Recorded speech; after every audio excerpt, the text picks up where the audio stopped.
Hello everybody and welcome to Cause and Effect, a show about Vetes. Today we are going to talk to you about recursion and how you build decks with it and how you use it and general discussion of this great art in the game. But before we go into the details in that, I would like to introduce to you my two co-hosts. Adam Esbjörnsson, say hello. Hello.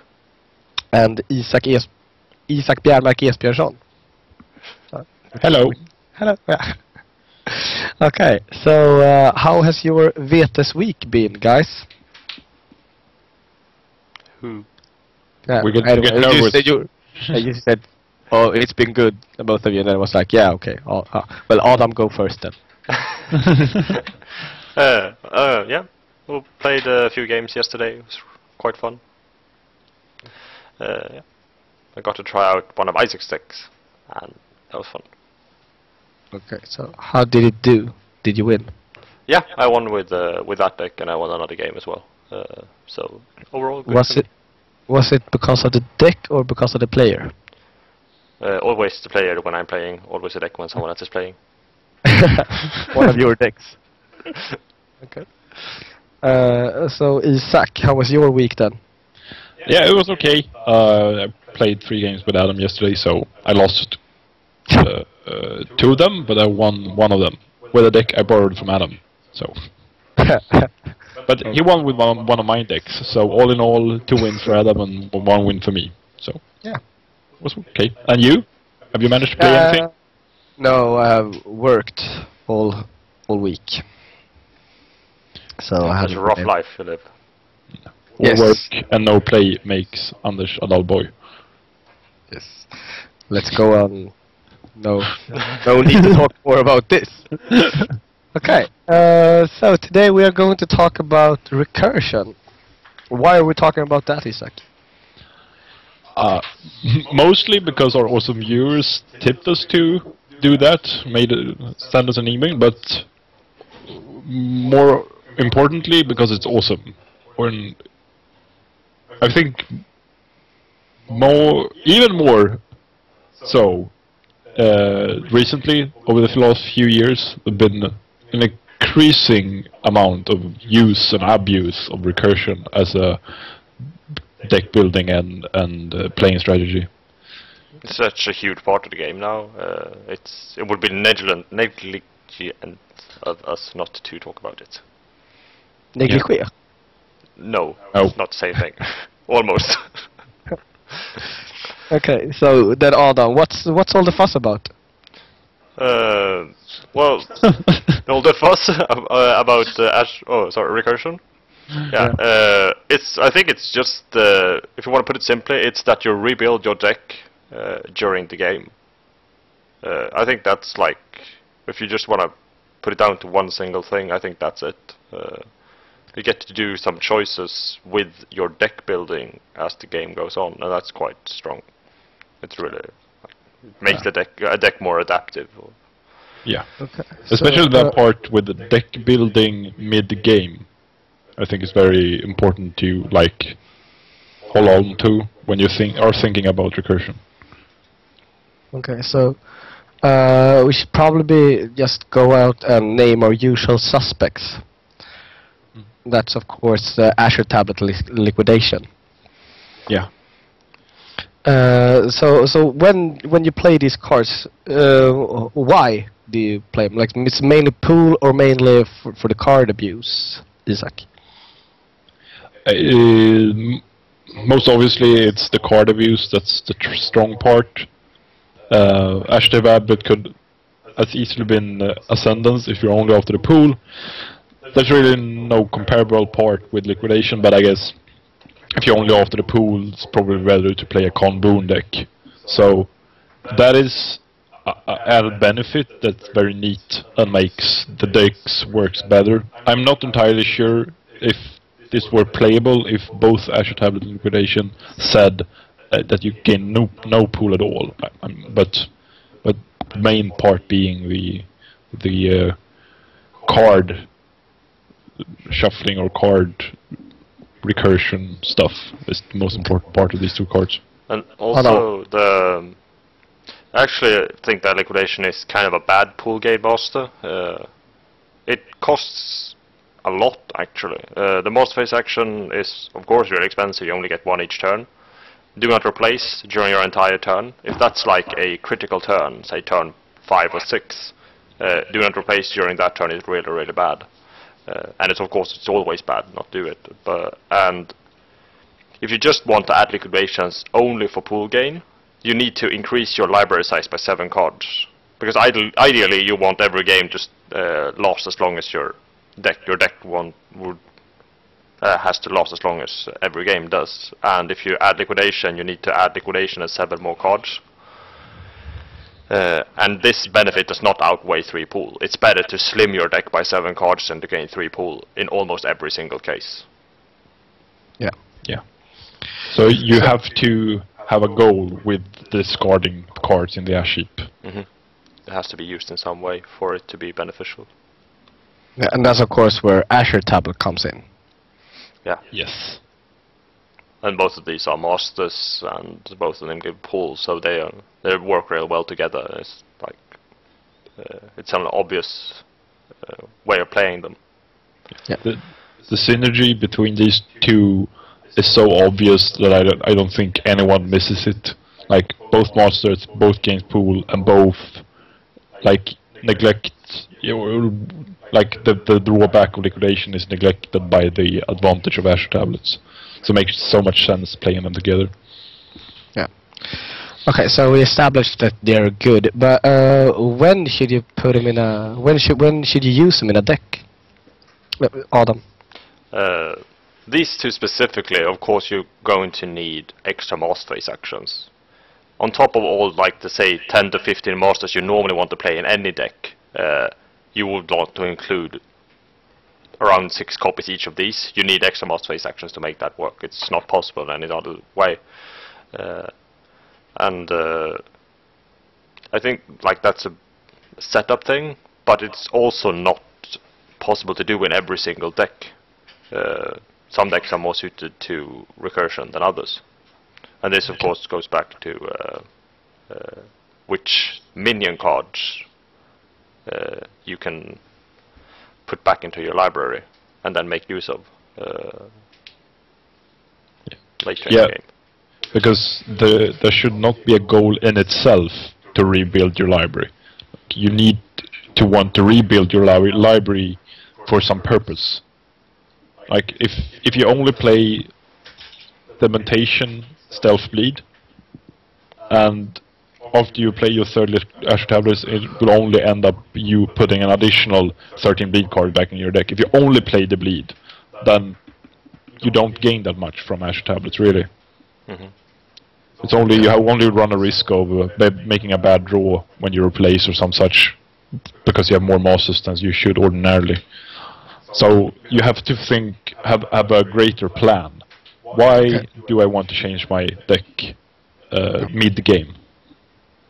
Okay, so yeah, that draws me into my next question. Actually, is like, why? How does it like playing recursion change the way you build a deck? It changes how you build a deck because you can. I think this is the most common part. Is when you have Ashur Tablet Liquidation and you play Stealth and Bleed, you can during the course of the game decide which one you want more of for the upcoming turns of the game. So say you're turn 6 or 7, one person is ousted, that's your prey played a block deck. Your next prey doesn't block at all. Then you don't need your stealth card because you will only hand jam on them. You only want your bleed cards to bleed harder, and therefore when you play your Ashur Tablets you choose to bring back mostly bleed cards and leave more or less the stealth in the ash heap. And you can make these choices throughout the game to optimize your play against a certain prey or a certain predator. Okay. Well, how many times is that possible during a game? During an average game, playing with these two cards and the appropriate master phases, how many times do you trigger the Ashur Tablet so you will be able to rearrange the deck? Yes. Like, what should you? It no. really. I'm sorry. It's quite circumstantial, of course, but I would say But that realistically, like, if you like, how I think during the deck building stage is that, of course, it goes down to how many Ashur Tablets I have. But say I have 3 rounds of Ashur Tablets, I would probably want to do 1 before each victory point, because lounging and trying to go for the oust is so much easier after a round of Ashur Tablets. You will have all you will be replacing into the cards that you chose during the first Ashur Tablets. Those 13 cards or the 12 will be in the deck, and drawing into them it might just sound meh when you talk about it, but in effect those 12 cards added to your library, and especially if you've been using liquidation, like you cut down your library size to say 30 cards, and then you play Ashur Tablets to mix in 12 more. Those 12 out of the 42 makes so much of a difference. So say 3 rounds of Ashur Tablets, I would probably want to do 1 before each oust. okay. Isaac, any thoughts? As Adam said, it's mostly circumstantial, and I think this got a lot to do with experience. You have to try and see what's, because when I play Ashur Tablets, I play with my gut and try to, like, I have a gut feeling now is the time, and sometimes it's just like I draw a lot of Ashur Tablets, let's do 1 because I need to unclog my hand or some such, like the deck that dictates for me. And other cases it can be like I don't really need anything at all from Ashur Tablets. What I need to do is maybe play Pentix or Misdirection through Anthelios, and that takes a lot of master phase actions to do. So at those times, maybe I only do 1 Ashur Tablet for a whole game. So it depends a lot on what I have, what my master phase actions gets invested to, and what I draw. And that's like probably the greatest advantages when you play these kinds of deck, that you have a lot of options. You're so adaptable. Yeah, exactly. That's the adaptability of the concept is to rebuild your deck mid game. Yeah. Okay, so how is it like? It changes the way you build a deck. I mean, do you just put in 1 copy of a card instead of 4 if you had recursion, or is it like, is there a graph, or is there a way to figure that out? I think something you're onto something. 1 copy of a card is more common in a recursion deck, but I think most of the times those 1 copies of a card would have been 0 in a non-recursion deck. Okay. The benefit of adding just 1 card, like 1 card slot, could obviously clog your hand, but it's the least amount of cards that you can put in a deck. And in a situation where that specific card is beneficial, you can use it, say, with 9 Ashur Tablets, you could have used that card 4 times. Yeah. So the cost is just as great as in a regular deck, but it could be benefited from a lot more with cards like Direct Intervention, or sorry, I can probably use with Anthelios as well. So I'll take Entrancement, or Force of Personality, or Song of Banishment. Some of these cards are really strong in some specific cases, and this becomes a lot more usable with recursion. Yeah, that's a very good point. Especially, I think Banishment is a really good point of comparison, because if you take the modern classic of the girls deck, they only play 1 Banishment. That's usually the case. But then usually plays 3 rounds of Ashur Tablets, so that's 4 banishments. If you're in a game where you really need to banish a lot to survive. And compare that to a Lots deck or a Rika-based deck, those kinds of decks can play 3 banishments or 4 banishments in the library without recursion, because it's so beneficial to play. So they can be as banishment heavy in a game, but you get some card slots to do other things as well. And this is a prime example of rebuilding the deck as we go. Yeah. So it could have been one. We can choose to have only one banishment during a game, but we could also choose to have 3 or 4. Yeah. Okay, so Adam, would you say that like the introduction of Ashur Tablet and the figuration that it works well with liquidation, has it changed the game as a whole?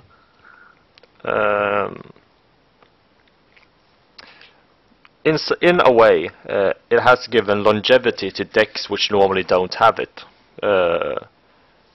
Typical example of longevity decks is of course wall decks or toolbox decks. They are normally quite strong in the duel, since they can block a bit and still do damage, get the edge, like hinder you, and they're useful in the duels, for instance.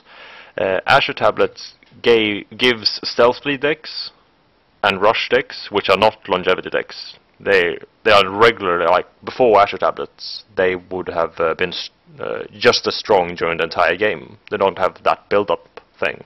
But with Ashur Tablets, you can build up your deck. So it changes how stealth bleed decks or rush decks can approach the game.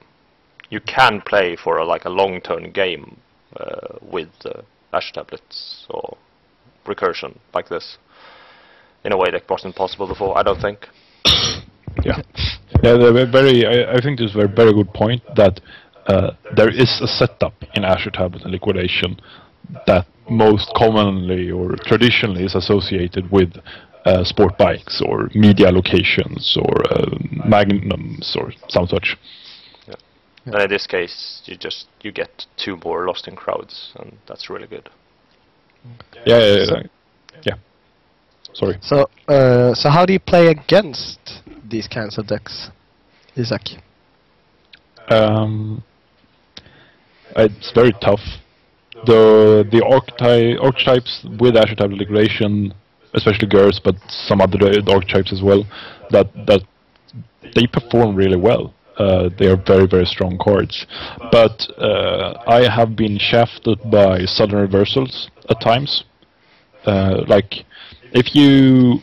I think there's a bit of luck involved, but if you're smart also and snipe a third Ashur Tablet at the right moment, like if he uses the final Master Phase actions for a third Ashur Tablet, and you deny that can ruin the whole oust attempt that player is attempting to go for, and therefore get set back around, and that could be the time you need to rush the guy or bleed him out or some such. So I think that's good. But another thing is, since usually at least these kinds of deck bloats a lot, Ashur Tablet Liquidation decks, paired shift is very strong, because they usually have enough pool to be able to get stolen from. Yeah. And you don't have to worry too much about ousting them through paired shifting them, because they can take it. So most of the time you can paired shift across table from such a deck, or backwards, without being afraid of actually doing a cross table oust or back ousting, if you're afraid of that. So those are 2 cards that can be used to feed off this deck's strength, or this combo's strengths. Adam, you have anything to... just like a metagame analysis, it has like manifold times increased the prevalence of Trocomonsi, which of course is a bleed modifier that makes you remove cards from a player's ash heap. And this is really strong cards. Most decks that regularly play Necromancy, I would include Trocomonsi, no matter what, almost. I wouldn't like force it too much. I wouldn't create a Trocomonsi deck, but any deck that anyways includes this is really strong against recursion. But do you use like a silver bullet, or? Well, yeah, it's a silver bullet. It's but it's still a bleed modifier, +1 bleed modifier for no blood at Necromancy. Yeah. So it's not a really bad card. It's not an action card. It's an action modifier. Are there any other silver bullets you could use? Urkis Fragments is really strong against this as well. The cards you take with Urkis Fragments will be removed after use. Yeah. Another thing is uncoiling. Removing Anthelios really makes the choices you have to make with Ashur Tablets so much harder. Because usually the case is just, I don't put Masters in my deck, I want to put minion cards through Ashur Tablets. And then I use Anthelios to get the Masters I need. And it gets really simple and neat. But if you're in a situation where you've lost Anthelios and you need to start picking Masters through Ashur Tablets, then you get a lot of more issues. Also something that uncoiling in conjunction with the sudden reversal can be really strong if you start counting this Ashur Tablet liquidation play as Masters. Say if you have knowledge, or if you're prepared to make a judgment of how many Ashur Tablets this player has, say he has 6 or 9. Yeah, it's probably 6 or 9. Yeah, probably 6 or 9. Probably, yes. You can count how many Ashur Tablets he has in his app sheet, how many he has played, how many he has in play, and then save a sudden reversal for a really crucial moment, which and then make play him, which makes him not. Sorry, go on. And then this allow him from putting the Ashur Tablets he has in his ash heap back into his library, and in that way denying him of 2 rounds of Ashur Tablets, for instance. Or if you do this early enough, you can even deny him all these rounds of Ashur Tablets, even if that's really unlikely. And take his Ashur Tablets that he's used to liquidate with the Urkis Fragment and play them yourself. Appeals to you. That might be a long shot, though. Possibly. That's not even a silver bullet, maybe bronze. Bronze bullet. Well, yeah. Anyway, back to the uncoiling sudden reversal. They're really good cards anyway. Like, it's not a silver bullet in the. If you want to use the Isaac analogy, it's a gold bullet. It's useful for lots of things. Sudden reversal is always useful. Uncoiling is useful against unmasking and Dragonbound as well. So how do we feel about the Rising? It was quite a hype there for some while, but then it died out. Should put this card up. The Rising is, I think it's kind of neat. The biggest problem obviously being the requirement of having 2 Gehenna cards in play. Yeah. One usually ends up in every game, more or less. One player plays at least 1 Gehenna card. This is the second Gehenna card. And then you get into kind of a problem yourself. You play an additional Gehenna card just so you can trigger the Rising. And somewhere here it starts to get very bronzy bullet again. The setup is too much of a hassle to actually make it work. Yeah, I did have it in the deck build. When I created, like, if you want to touch on the deck I talked about last time, that deck which had the Rising, I think it's only usable if you can be fairly certain that you can manage to get the Gehenna card out yourself. Like, you play Fortrit and you make use of Gehenna cards. Yeah. Like, you could explore something there, but I don't think it's that strong, actually. It's too hard to make it work before they get a victory point. But the effect is ridiculously strong. Yeah, it is. Because you need to have the edge or a victory point to be allowed to gain pool in your master phase. Yeah. But also one of the problems with the card is that you're immune if you get a victory point, and since it requires 2 Gehenna cards in play, and then Rising becomes the 3rd Gehenna card, you're really long time into the game when that happens. Yeah. So, might be good, might be shit. Life boons, denying victory points over the table. No, not so strong. Okay, maybe we should drop this. Yeah. Okay. So anyway, there are ways to counter these 2 cards, of course, and you can just bleed hard and bleed them out. And that's a really important thing, I think. I'm of the opinion that with the addition of these decks, it has increased the lower threshold to which decks can win. If there's a deck like this, because this deck, well, a deck with these cards can bloat a bit, not absurd amounts, but if you play with villain, it could be absurd if you want to. And you need to be able to surpass that pool gain to be able to oust. Yeah.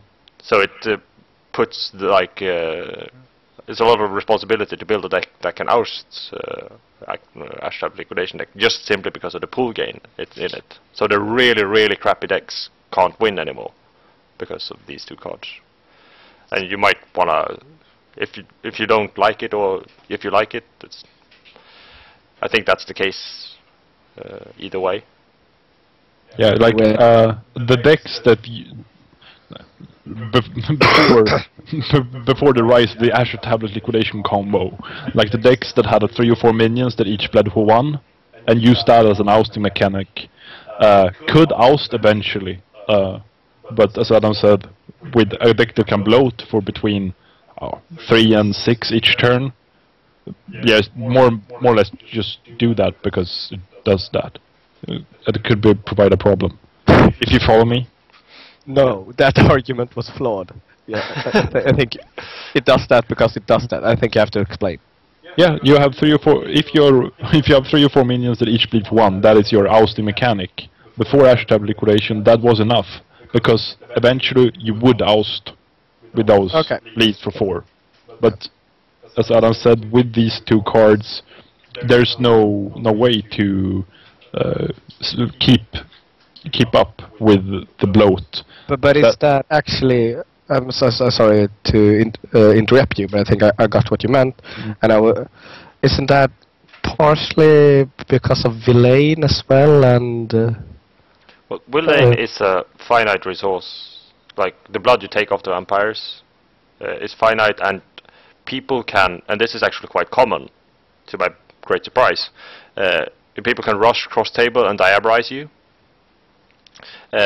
And this could like work around the fact that if you have a bloating deck and your predator won't be able to kill you, so he doesn't have enough bleed, has the 4 minions with bleed for 1, someone can rush you and diabolize you and you won't be able to go conda and you've lost all the blood. You can be cross table ousted, or someone can help cross table oust you.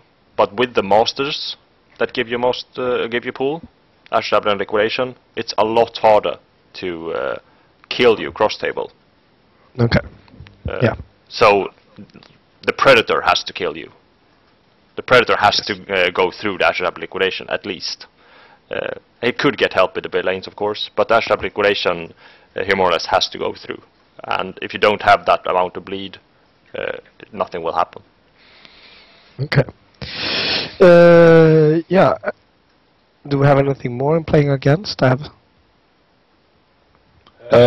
have personally, I have a lot more experience playing with than against, but basically just bleed like there's no tomorrow.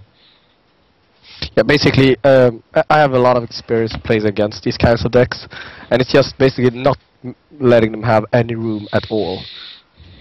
It's just always rain shit upon their heads, and make your frenemies help you. It's not that. I mean, it's a hard deck, but I mean, if someone puts up a rush deck, you could be in a lot more shit than these kinds of decks. So, yeah. Anywho, I have written up our 2 new phrasings: substitute recursion and additive recursion. I'm leaving the floor wide open. Anyone want to jump in here? Yeah, I can explain what I meant with those 2 terms. There's a difference between different kinds of recursion. Maybe we should talk a bit about them as well. Yeah, of course we will. Like Ashur Tablet is a recursion that takes cards from your ash heap and then put 12 of them to your library and 1 of them to your hand, and then you have to discard. And this is the 12 that you put in your library, they're added to your library. The 1 you put into your hand will go to your hand, but you need to discard down. So you're substituting a card in your hand for 1 in your ash heap with that part of Ashur Tablets. And this is a distinction that you can make between different kinds of recursion. And of course, if you could have every kind of recursion which is additive is better, but there's lots of cases of the substitute recursion that is really good as well, which could bring up, for instance, Sudario refraction. Anthelios. Yeah, exactly. Anthelios is a good one as well. The most pedagogic, how is that? Pedagogic? I don't know. Isaac? I don't think that it's good English to use it that way. No, but is there a word? Okay. I don't think that's... And anyway, these cards, Sudario refraction, you take 3 cards in an ash heap and then replace them with 3 random cards in your hand, in a way, or substitute them. And then Anthelios, you substitute a master card in your hand for a master in your ash heap. And these cards will, like, when the deck is has run out of cards, you won't actually gain anything from them. You can like change around a bit, but like when the deck is out in a way. You'll never be able to rebuild your deck entirely. You can only decide to change something, substitute one thing for another. And Anthelios is even more restricting, because you actually do need a master card to change with another master card. And I've seen at least one occasion where, but probably more, where a person have lost because they didn't have enough masters, because they couldn't use Anthelios to, for instance, put a return appendix to your hand and play it, some such. So the substitute recursion is worse than the additive recursion. Yeah. And that's just like a little thing to keep in mind when you're building the deck.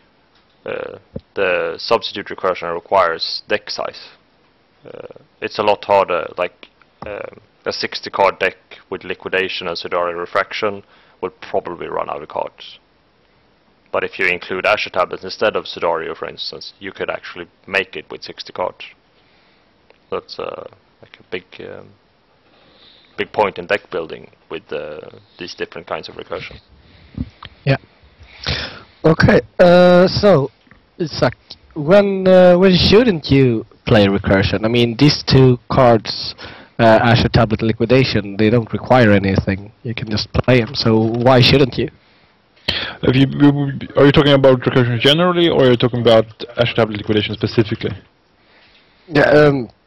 Ashur Tablet Liquidation specifically. Yeah. I mean, yeah, because otherwise they're... go on. So I think that you shouldn't play it if you don't have access to extra master phase actions. Because as Adam said, you can maybe have a normal master module with like a dozen of cards, and then you add 6 and 6 of these babies, and you have 24 masters. And a game of Eatus usually only lasts for a dozen of turns, so the 24 masters won't be playable if you only have the 1 master phase action. If you have vampires with additional master phase actions, you gain a lot of more opportunities to play your master cards, and therefore you can actually benefit from the Ashur Tablet Liquidation. Because there are so many other masters that actually do win you the game, like Dreams for unclogging, Crypt Acceleration for gaining your guys extra early, or Pentix for that launch, or Pentix your Predator's first Vampire, some such, are very, very strong masters to play, and you probably do need to play them. So yeah. It's only if you have like the extra master phases left over you can use Ashur Tablet Liquidation. I think you said something very important there. Ashur Tablets and Liquidation, they're good masters, but they will never win you the game themselves. Mm-hmm. Mm. Yeah, exactly. They're just an aid. Yeah, and you need to keep that in mind when you build a deck around them. Yeah. I like Dominions as much as the next guy, but winning is more awesome than Dominion. Yeah. It's like Dominion without winning. Yeah. Are you referring to the card or the game? the game. The card is a non-card. Just okay. I was. Yeah. So Adam, what do you think about when shouldn't you play? This kind of ties back to what I talked about earlier, like the build-up part of Ashur Tablets. The Ashur Tablets are, in my experience, actually really weak in a deck which play like equipments or intercept or permanents, lots of permanents put into play. Because there's so few cards that you want to reuse. For instance, I played an Imbue deck some time ago with Ashur Tablets and Liquidation, and with Imbues, what are you going to shuffle back in? All the cards are permanents, or you can recurse them anyway with the conviction cards. So in a deck like that, it doesn't like help you to recur cards.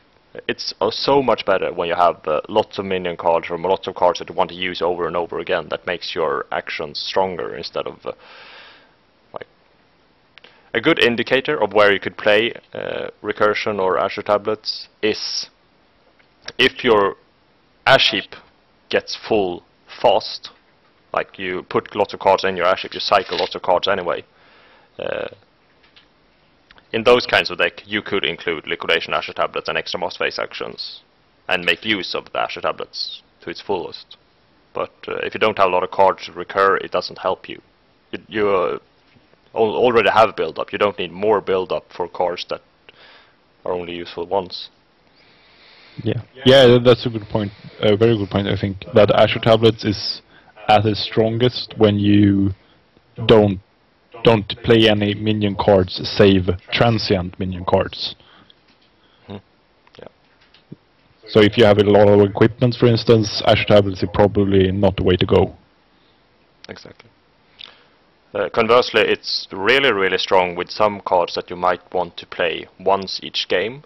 Minion cards that you want to play once each game. The only example I have of this, of course, is Concealed for Magnums. In a, say, a 75 card deck, you might want to include 8 concealed weapons. And when you have played that concealed, you don't want to see it again. So then you can just choose not to shuffle them back in. So kind of it's a counterexample to what I just said, but it's still yeah, but it's good to have some counterexamples because there is, or at least for me, there's a lot of gut involved in playing Ashur Tablets. Yeah. That's because I probably because it hasn't existed for so long, so it's not entirely internalized in the game yet. At least not for me. Yeah. It's a really hard choice to look through your ash heap and actually know which kind of cards you're going to use once more. I see it quite often in tournaments that people shuffle back in cards that are good, like good cards that they want to play when they build a deck, but the cards are actually not that strong to play a second time.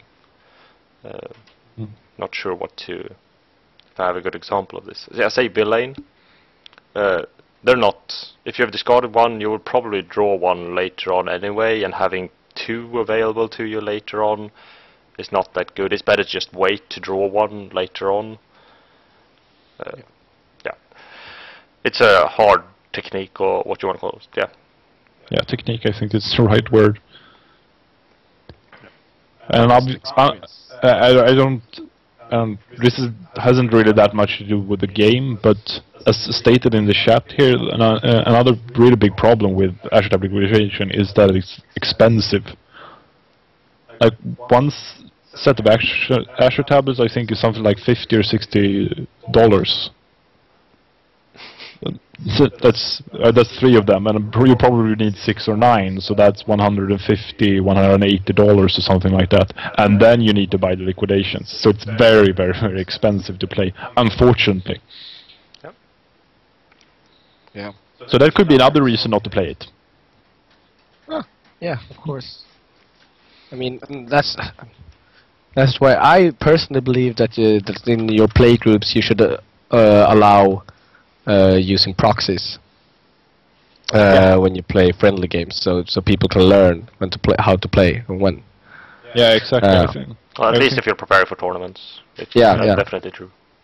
Because it's very hard to understand Ashur Tablet Liquidation if you haven't tried it yourself, or at least played against it a lot. Yeah. And even then, it's Yeah. Yeah. Okay. Well, that's the end of our first part. The second part we will go a little bit down more to details, and we will show 3 different decks which use recursions in different ways, and we will try to make it a little bit more concrete what we are talking about. So yeah, tune into the next part as well, and we'll see you there. Any last words, guys? see you on that side. Yeah, see you on the flip side. Ah, nerd.